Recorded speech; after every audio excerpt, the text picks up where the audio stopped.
بسم اللہ الرحمن الرحیم۔ ٹی جے سپیکس کے معزز ناظرین السلام علیکم۔ ناظرین محترم، آپ نے بچپن میں ریچھ کے بارے میں بہت سی کہانیاں اور قصے سنے ہیں۔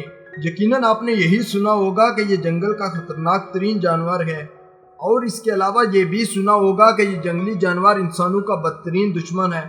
تو دوستو، اگر اس جانور کو انسان کے ساتھ ریسلنگ کروائی جائے تو آپ کے خیال میں کون جیتے گا؟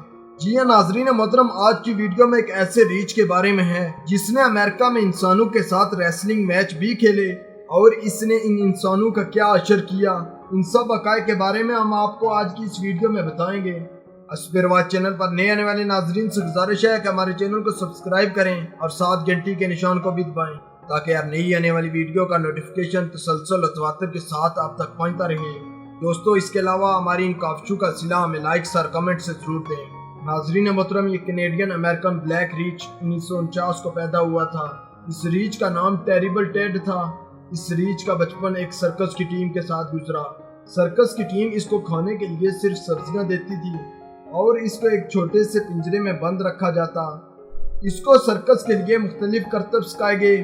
اسی دوران سرکس والوں نے اس ریچ کے پنجوں کے ناخن اور دانت بھی نکال لیے۔ اس طرح یہ سرکس ٹیم کا اہم ترین رکن بن گیا۔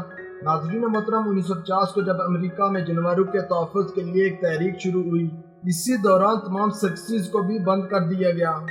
تو اس ٹیریبل ٹیڈ نامی ریچ کو ایک ریسلر ڈیو میکنگنی نے خرید لیا۔ دوستو، ڈیو میکنگنی ایک پیشہ ور ریسلر تھا اور ریسلنگ کی دنیا میں ایک بیئر مین کے نام سے جانا جاتا تھا۔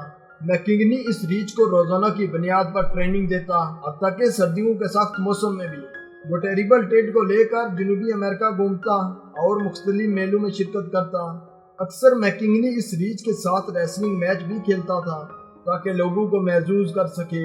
ناظرین محترم، 1966 کو ڈیو میکنگنی نے یہ اعلان کیا کہ جو ریسلر اس جانور کو ہرائے گا اس کو $3000 انعام دیا جائے گا۔ اس پر ایک ریسلر جس کو اپنے ٹرک کو ریپیئر کروانے کے لیے پیسوں کی ضرورت تھی، اس نے یہ چیلنج قبول کیا۔ اس کا نام جان تھا۔ یہ ریسلر 15 سیکنڈ ریچ کی پیٹھ کو زمین پر لگانے میں کامیاب ہو گیا، لیکن دوستو ریچ کا مالک میکنگنی نے اس شخص کو انعام نہیں دی۔ اس کے بعد پولیس نے ایکشن لیا اور ریچ کو جیل میں ڈال دیا۔ دوستو، یہ بے زبان جانور اس وقت تک جیل میں رہا جب تک اس کا مالک ضمانت نہیں کرواتا۔ اس کے بعد ٹیریبل ٹیڈ نامی یہ ریچ زیادہ تر پیشہ ور ریسلروں کے ساتھ رنگ میں اترا۔ 1960 سے 1970 تک اس نے کئی میچ جیتے اور WWF نامی ایونٹ میں اس کو پروموشن بھی ملی۔ میکنگنی کے مطابق 1970 تک اس ریچ نے 1500 پروفیشنل میچز جیتے تھے۔ دوستو، ٹیریبل ٹیڈ نے اس دور کے بڑے بڑے سٹار بلی گرام اور بوبی ہینن کے ساتھ بھی رنگ شیئر کیا۔ اس پر بلی گرام نے ایک دلچسپ تبصرہ بھی کیا کہ میں نے جب ریچ کے ساتھ میچ کھیلا تو لوگ اس پر ہنسنے لگے۔ جب فین اس پر ہنستے تھے تو یہ اپنی طاقت کھو بیٹھا اور میں نے اس کو ہرا دیا۔ اس کے علاوہ بلی نے مزید کہا کہ یہ ریچ ایک پیشہ ور ریسلر کی طرح لڑتا ہے، نہ کہ ایک جنگلی جانور کی طرح۔ ناظرین محترم، 1972 کو ٹیڈ نے راکی جانسن کے ساتھ ایک ٹیم میچ بھی کھیلا اور ایک دفعہ اس نے 8-on-1 میچ بھی جیتا تھا۔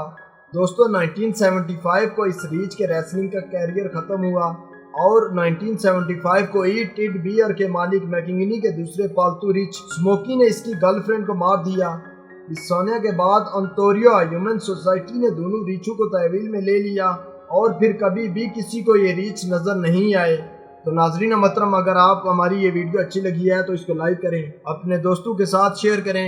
اسپیرواچ چینل پر نئے آنے والے ناظرین سے گزارش ہے کہ ہمارے چینل کو سبسکرائب کریں اور ساتھ گھنٹی کے نشان کو بھی دبائیں تاکہ ہر نئی آنے والی ویڈیو کا نوٹیفیکیشن تسلسل و تواتر کے ساتھ اب تک پہنچتا رہے۔